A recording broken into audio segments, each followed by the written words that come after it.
کبھی real estate کو industry کا درجہ نہیں دیا گیا. میں اس سے اختلاف کرتا ہوں. اگر ریئل اسٹیٹ چلے گی، اگر کنسٹرکشن چلے گی، تو اس سے میں یہ سمجھتا ہوں کہ سینکڑوں نہیں لاکھوں لوگوں کا روزگار جو ہے ان کو ملے گا.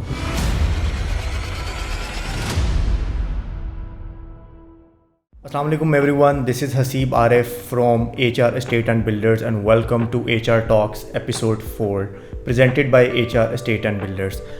ناظرین، آج کی جو شخصیت ہمارے ساتھ موجود ہیں کسی تعارف کی محتاج نہیں ہے، نہ ہی وہ پاکستان بلکہ پوری دنیا میں اسپیسیفکلی ریئل اسٹیٹ انڈسٹری میں ان کا ایک بہت بڑا نام ہے.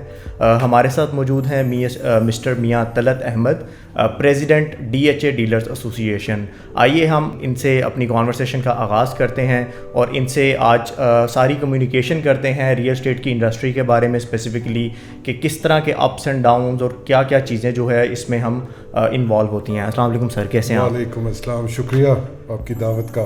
سر thank you so much for coming on the platform of HR estate and builders. Sir ماشاء اللہ ایک بہت واسٹ ایکسپیرینس ہے آپ کا ریئل اسٹیٹ انڈسٹری میں. ینگ ایج سے آپ نے اسٹارٹ کیا، ٹھیک ہے، اور آپ نے ہر دور دیکھا ہے ریئل اسٹیٹ کا.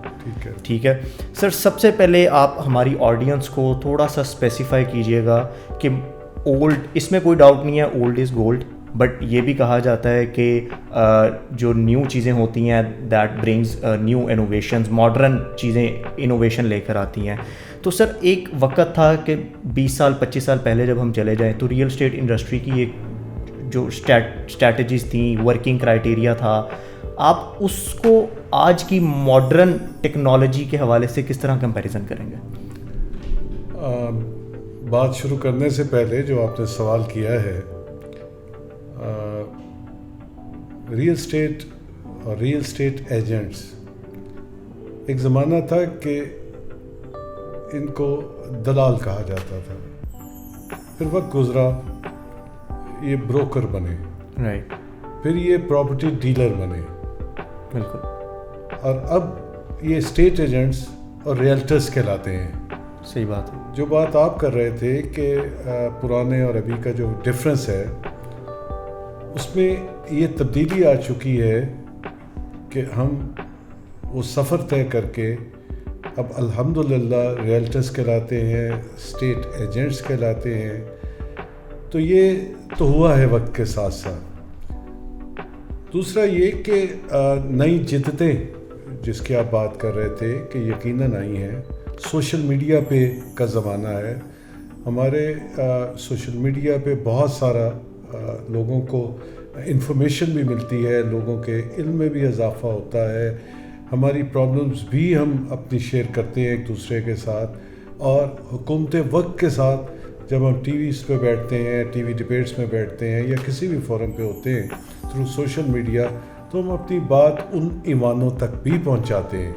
تو یہ وقت کے ساتھ ساتھ یہ چیزیں تبدیل ہونی چاہیے تھیں اور ہو چکی ہیں. میرا خیال ہے کہ پہلے زمانے میں شاید کوئی کچھ نہیں کرتا تھا تو اس کو کہتے تھے کہ یار چلو پراپرٹی کا کام کر لو، لیکن اب ایسا نہیں ہے میرے مشاہدے میں، بلکہ ہماری اپنی کمیونٹی میں.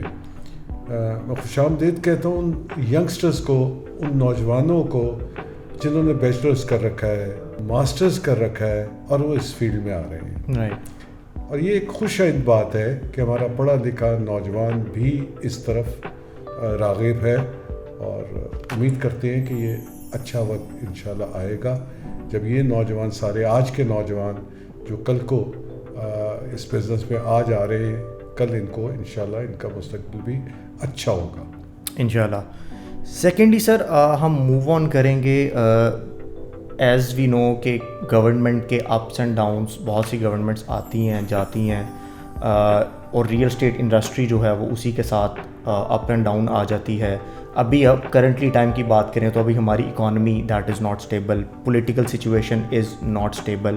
تو آپ اس ساری سچویشن کو، آپ نے چونکہ ہر دور دیکھا ہوا ہے ریئل اسٹیٹ انڈسٹری کا، آپ نے پیک بھی دیکھی ہوئی ہے، لو بھی دیکھا ہوا ہے، ابھی کرنٹ سچویشن کیا چل رہی ہے اور آپ کیا سمجھتے ہیں کیا یہ سچویشن آنے والے وقت میں مزید بہتر ہوگی اور گورنمنٹ کا اس سچویشن سے کتنا انٹر لنک ہو؟ ہماری بدقسمتی ہے کہ آج تک کئی گورنمنٹس آئی ہیں لیکن آج تک کبھی ریئل اسٹیٹ کو انڈسٹری کا درجہ نہیں دیا گیا. بالکل صحیح بات. ہمیشہ سے ہماری یہ ڈیمانڈ رہی ہے ارباب وقت جو بھی ایوانوں میں بیٹھے ہوئے تھے کہ یہ لوگ اس کو ریگولیٹری اتھارٹی کا قیام عمل میں لائیں, سیلر, پرچیزر, اسٹیٹ ایجنٹس کے رائٹس کو سیف کیا جا سکے. یہ سارے کام جو ہیں یہ ریگولیٹری اتھارٹی کے ہیں. بہت دیر سے ہم خط و کتابت بھی کر رہے ہیں. ہر حکومت کو ہم یہ بارہا دفعہ, میرے آفس کسی وقت آئیں تو آپ کو دکھاؤں کہ سینکڑوں کی تعداد میں مختلف ادوار میں خطوط بھی لکھ چکے ہیں, مل کے بھی بات کر چکے ہیں, اور یہ سمجھانے کی کوشش کرتے ہیں کہ ریئل اسٹیٹ اور کنسٹرکشن سے بے شمار روزگار پیدا ہوتا ہے, فنانشل ایکٹیویٹی ہوتی ہے, اور یہ تقسیم ہوتا ہے. تمام جو فنانشل ایکٹیویٹی ہے ہر گھر میں اس کو یہ تقسیم ہوتا ہے. رائٹ. میں اس پہ آپ کو اس سے بڑھ کے بھی بات کرنا چاہتا ہوں, تھوڑی سی اور بات کرنا چاہتا ہوں کہ ہمارے ہاں جب بھی میں نے اپنے کسی ذمہ دار کی بات سنی ہے تو وہ 30 انڈسٹریز کی بات کرتا ہے, 40 کی کرتا ہے. میں نے 70 سے زیادہ نہیں سنا کہ جی کہ 70-72 انڈسٹریز اس سے افیکٹ ہوتی ہے. میں اس سے اختلاف کرتا ہوں. رائٹ. میں اس سے اختلاف کرتا ہوں. اب اگر کاؤنٹ کریں تو کاٹیج انڈسٹری کو اس میں شامل کر لیا جائے تو یہ سینکڑوں کی تعداد میں چلی جاتی ہے, جو چھوٹے چھوٹے ایک کمرے میں 2 کمرے میں بیٹھ کے ہماری کنسٹرکشن مٹیریل کسی نہ کسی صورت میں جو تیار کر رہے ہیں. تو یہ صرف اسٹیٹ ایجنٹ کا سسٹم نہیں ہے, یا اس سے روزگار کا صرف اسٹیٹ ایجنٹ کے روزگار کا مسئلہ نہیں ہے. میں یہ سمجھتا ہوں کہ ریئل اسٹیٹ, اور جیسا کہ ساری دنیا کو معلوم ہے, پاکستان میں ہر بندے کو پتہ ہے کہ ہمیشہ گھروں کی بھی شارٹیج رہی ہے. یہ ایک ہماری پرابلم ہے کہ بالکل اگر یہ انڈسٹری چلے گی, اگر ریئل اسٹیٹ چلے گی, اگر کنسٹرکشن چلے گی, تو اس سے میں یہ سمجھتا ہوں کہ سینکڑوں نہیں لاکھوں لوگوں کا روزگار جو ہے ان کو ملے گا. بالکل صحیح بات ہے. ہم تو ابھی بھی یہ بات کر رہے ہیں اور کرتے رہیں گے جب تک ریگولیٹری اتھارٹی کا قیام نہیں ہوگا. ہم یہ کرتے رہیں گے انشاءاللہ سر, انشاءاللہ. And we are very hopeful کہ اس میں ایک دن ایسا آئے کہ ہمیں اس میں کامیابی ملے, کیونکہ اس میں جسٹ ریئل اسٹیٹ ایجنٹس کا ہی فائدہ نہیں ہے, اس میں بے تحاشا لوگ ہیں جن کا روزگار جو ہے وہ فراہم ہو سکتا ہے. سر موونگ ٹو ورڈس, بہت سی سوسائٹیز, بے تحاشا سوسائٹیز ہیں پورے پاکستان میں. پنجاب میں اگر بات کریں تو بہت سی سوسائٹیز ہیں. کچھ سوسائٹیز ایسے بھی آتی ہیں کہ وہ جسٹ پیپر ورک پہ ہوتی ہیں, بیچتی ہیں, فراڈ بھی ہو جاتے ہیں لوگوں کے ساتھ.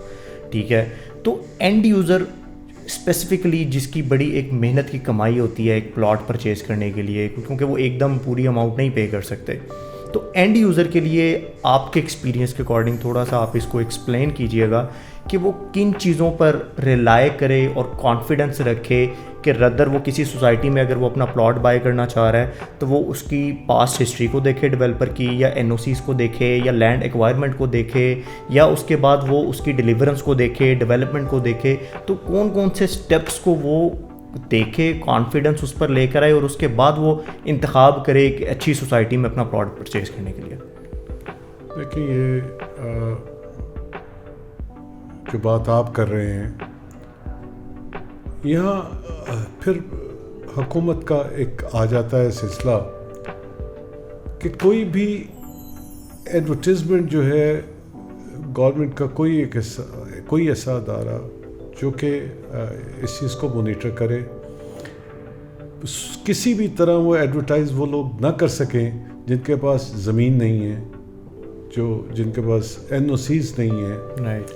ان کا پاس تو یقیناً دیکھنا چاہیے, لیکن یہ چیز جو ہے یہ جب تک یہ ختم نہیں ہوگی اور یہ سلسلہ چلتا رہے گا, جو کہ انتہائی غلط ہے. انتہائی, میں اس کو فیک سوسائٹیز آتی ہیں, اخبار میں ایڈ دیا, لوگوں سے تھوڑی سی اماؤنٹ کی انسٹالمنٹس کا کہہ دیا, اور پھر اس کے بعد وہ لوگ وہاں ہوتے ہی نہیں ہیں جو سائٹ پہ آفس ہوتا ہے. ایسی بے شمار سوسائٹیز ہیں. چند ایک ہم اچھی سوسائٹیز بھی ہیں, مطلب ایسا نہیں ہے کہ 100% ہی فیک ہیں یا فراڈ ہیں. چند اچھی سوسائٹیز بھی ہیں جو ڈیلیور بھی کرتی ہیں, وہ بھی کرتی ہیں, اب ان میں کام کریں. اور میں تو ہمیشہ بائر اور سیلر کو یہ مشورہ بھی دیتا ہوں کہ آپ کسی ایک اسٹیٹ ایجنٹ پہ ٹرسٹ نہیں کریں, آپ خود موقع پہ جائیں, آپ اپنی زمین دیکھیں, اور وہ وقت آ رہا ہے کہ یہ فائل سسٹم اور یہ سب ختم ہو جائے گا. مجھے نہیں امید کہ 2024 میں یہ فائل بک سکے گی. اب لوگ موقع پہ جا کے پلاٹ لے سکیں گے, اور ان سیلرز اور پرچیزرز کے لیے یہ زیادہ بہتر ہے کہ وہ پورا سروے کریں, ہر طرح کی اپنی تسلی کریں. کسی ایک جگہ پہ جاتے ہیں, وہاں 2 4 6 اسٹیٹ ایجنٹس کے پاس بیٹھے اپنی چیز بیچنے گئے ہیں, اپنی چیز خریدنے گئے ہیں, اپنی تسلی کریں. اور جب کوئی ایک پرچیزر یا سیلر کسی اسٹیٹ ایجنٹس کے 2 4 کو ملتا ہے تو وہ اتنے اس قابل ہو جاتا ہے کہ اس کو اصل ریالٹی جو ہے, اس کی قیمت کا اندازہ, اس کا سب کچھ معلوم ہو جاتا ہے. صحیح بات. تو میرے تو ایڈوائس اپنے سیلرز اور پرچیزر سے بھی ہے کہ آپ کسی ایک پہ ٹرسٹ نہیں کریں, آپ لوگوں کے پاس جائیں, مختلف لوگوں کے پاس جائیں, رائے لیں, اور ان کے نوسیز چیک کریں, ان کی جگہ چیک کریں, ان کی ملکیت بھی ہوتی. ہاں ایک اور بھی ہے اس میں, ایسے لوگ بھی ہیں جو وراثتی زمین آ گئی وہ کرتے ہیں, وہ پہلی دفعہ ہے, تو ایسا نہیں ہے کہ وہ غلط ہیں لوگ. جی ایسا بھی نہیں ہے. این او سیز جو ہیں وہ آپ چیک کر سکتے ہیں. اب تو اتنا آسان ہو گیا ہے کہ آپ کسی بھی ویب پہ جا کے کسی کے تمام ڈاکومنٹس, تمام ویریفیکیشنز, تمام این او سیز چیک کر سکتے ہیں. بالکل صحیح بات. اب یقیناً کریں اور صاف ستھرے لوگوں کے ساتھ کام کریں. یہی میری right. Sir last but not least, ابھی کرنٹ سچویشن کے according there was a time کہ ہمارے اوورسیز کلائنٹ وہ بہت ہی سیٹسفائڈ تھے ریئل اسٹیٹ انڈسٹری میں, اور وہ بھرپور اپنی انویسٹمنٹس کرتے تھے, اور وہ اپنی ریزیڈینشیل پراپرٹیز بھی پاکستان میں بائی کرتے تھے. But as per now the current situation is not good enough کہ وہ اوورسیز جو ہے اس پہ وہ کانفیڈنس کریں اور وہ اپنا ایک بلیو کریں. اور رائٹ ناؤ ابھی ایک انالیسس کے اکارڈنگ بھی اوورسیز نے بالکل ہی ہاتھ اپنا جو ہے وہ روک لیا ہے انویسٹمنٹ پوائنٹ آف ویو سے, ریزیڈینشیل پراپرٹی کے حوالے سے. تو آپ کا چہرہ, آپ کا جو نام ماشاءاللہ ایک پوری دنیا میں جانا جاتا ہے, آپ مختلف کنٹریز میں بھی جاتے رہتے ہیں, تو آپ اوورسیز کو کیا میسیج دینا چاہیں گے کرنٹ سچویشن کے اکارڈنگ؟ کیا ان کو اپنا ہاتھ آگے بڑھانا چاہیے؟ دیکھیں, ہم پاکستان سے ہیں, ہم پاکستانی ہیں, ہمیں سب سے پہلے اپنے ملک کو دیکھنا چاہیے. میرا پیغام بھی ہے ان کو. کوئی شک نہیں ہے جو آپ بات کر رہے تھے, میں آپ سے متفق ہوں کہ ریمیٹنسز میں سب سے زیادہ شیئر ہمارے ان لوگوں کا تھا جو باہر بیٹھے ہوئے ہیں, فورن ریمیٹنس بھجواتے تھے. اور زیادہ تر ہر آدمی کی ایک خواہش ہوتی ہے کہ اس کا ہوم لینڈ میں ایک اپنا گھر ہو, ایک اپنا اس کا پلاٹ ہو, اپنی ایک بلڈنگ ہو. تو جو بھی کہیں باہر بیٹھا ہوا ہے اس کی یہ یقیناً ایک خواہش ہوتی ہے کہ وہ اپنے ملک میں, اپنے دیش میں ان کا ایک ٹھکانہ ہو. دوسری بات جو آپ کر رہے تھے کہ یہ رکے کیوں ہیں, کہ اس وقت ملک میں استحکام کی ضرورت ہے کہ کوئی بھی گورنمنٹ آتی ہے استحکام پیدا ہوتا ہے. یہ جو سلسلہ رہا ہے یا ہو رہا ہے, اس سے لوگ تھوڑے سے اپنے آپ کو غیر محفوظ سمجھ رہے ہیں. حالانکہ ایسی کوئی بات نہیں ہے. آپ آئیں, آپ یہاں آ کے اپنی پراپرٹی لیں, اپنے نام کروائیں, کوئی ایسا نہیں ہے. پاکستان ہے, اس وقت بھی ہے, تھا, ہے اور رہے گا. یہ بات ذہن میں بٹھا لیں کہ پاکستان اللہ کے فضل و کرم سے جب جس دن یہ قیام میں آیا تھا, مجھے پورا یقین ہے اللہ کے گھر سے کہ یہ پاکستان ہمیشہ قائم و دائم رہے گا انشاءاللہ. At the last, H R estate and builders پر سب سے پہلے تو آنے کا بہت شکریہ آپ کے ٹائم کا, اور میں امید کرتا ہوں کہ یہ جو پوڈ کاسٹ کی ایپیسوڈ ہے یہ ہمارے بہت سے کلائنٹس کے لیے فائدہ مند ہوگی. تو سر اس پلیٹ فارم کے تھرو ہماری ینگ جنریشن کے لیے آپ کا کیا ایک میسیج؟